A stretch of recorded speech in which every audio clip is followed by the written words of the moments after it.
Hello, thank you for your interest in using this module. This module, Workplace Practice as a Small Culture, is designed for with a focus on workplace communication that prepares our students for their future career, to help them understand how to make sense, how to communicate meaning in the modern globalized multicultural workplace. This is the contents of today's mini coaching lecture. I will give you a very general introduction of this module, uh, including the theoretical background and also the module structure. And also, I provide the slides I actually used in teaching, and hopefully you will find the slides useful for your teaching as well. At the end, I will ask you some questions for your reflection and think about your plan when you use the module in the teaching. You can see that in this module, we define culture differently from the traditional view. Traditionally, people define culture. When people talk about culture, they think of national cultures, usually. For example, Chinese culture, British culture. But in this module, we adopt this concept of small culture. What is small culture? Small culture looks at how a group of people in a small group, this small group can be a group of students who attend a class or an organization or company, any group that is working on something together that can be seen as a small culture. And the participants in this small culture construct collectively this culture. So you can see we are using the small culture concept in this module rather than the large culture concept.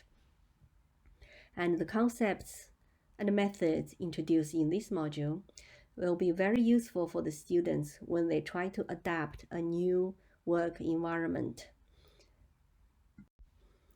The design of this module draws on two theoretical approaches or two theories. One is ethnography of communication. Ethnography of communication is one of the approaches to discourse analysis, or one of the linguistic approaches to discourse analysis, to intercultural communication. And it was initially proposed by Himes in 1972 with an interest in communicative competence. What is communicative competence? Himes defined it as what a speaker needs to know to communicate appropriately within a particular community, and how does the speaker learn to do this.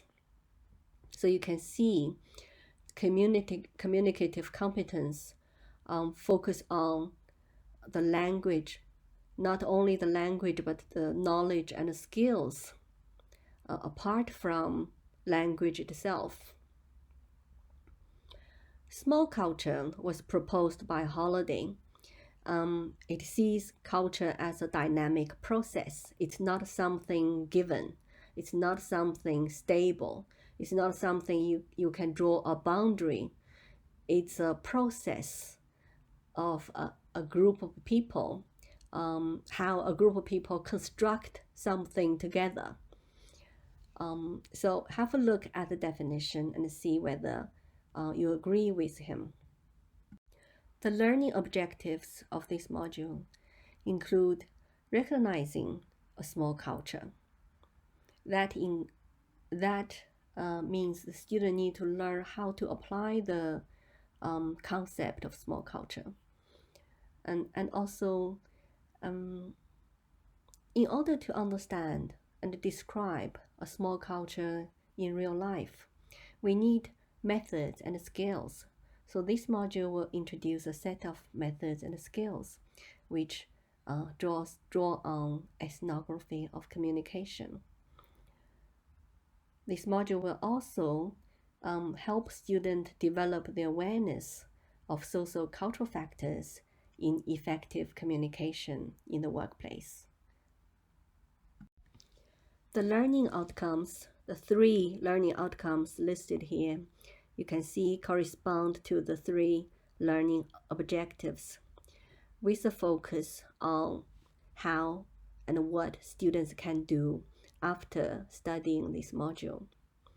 So we aim to train the student to apply the concepts for studying a workplace or a workplace event as a small culture, and help them to develop skills for structured observation, and also for them to consider important but complex socio-cultural factors such as gender and power when they in the process of understanding a workplace as a small culture.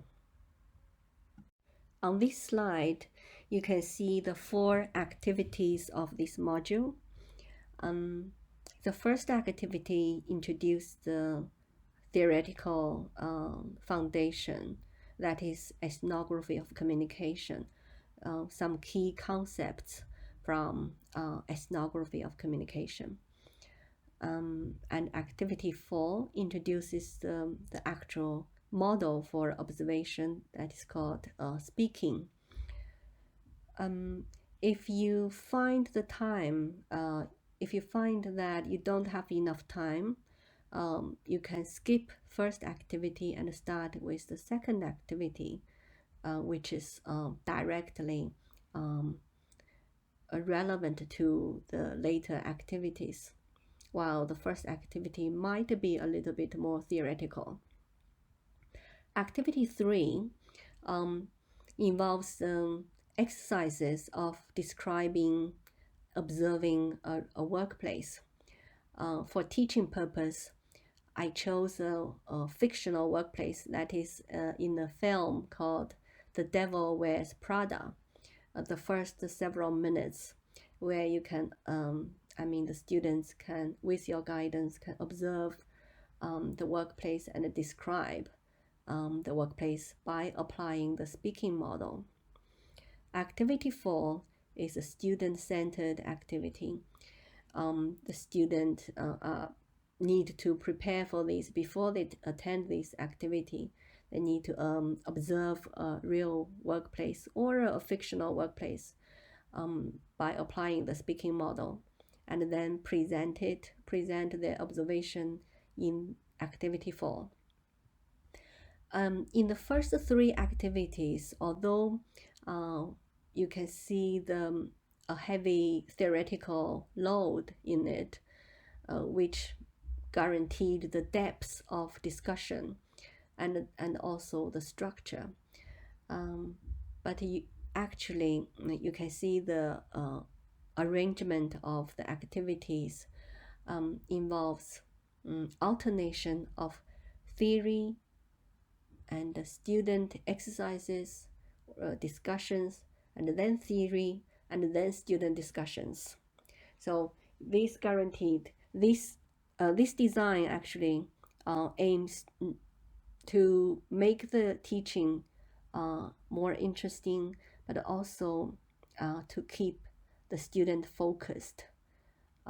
If we introduce the theory all the time, the student might be bored.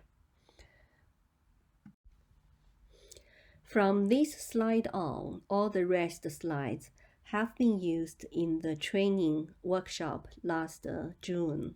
I don't know whether you have attended my workshop. If you have, you probably find the slides familiar. So you can use these slides in your own teaching. I have labeled them with the activity numbers from 1 to 4. I'm going to, I hope I can conduct a Zoom meeting, a synchronous meeting with you if you are interested. then I can answer questions, and then we can probably discuss your teaching plan. Thank you very much.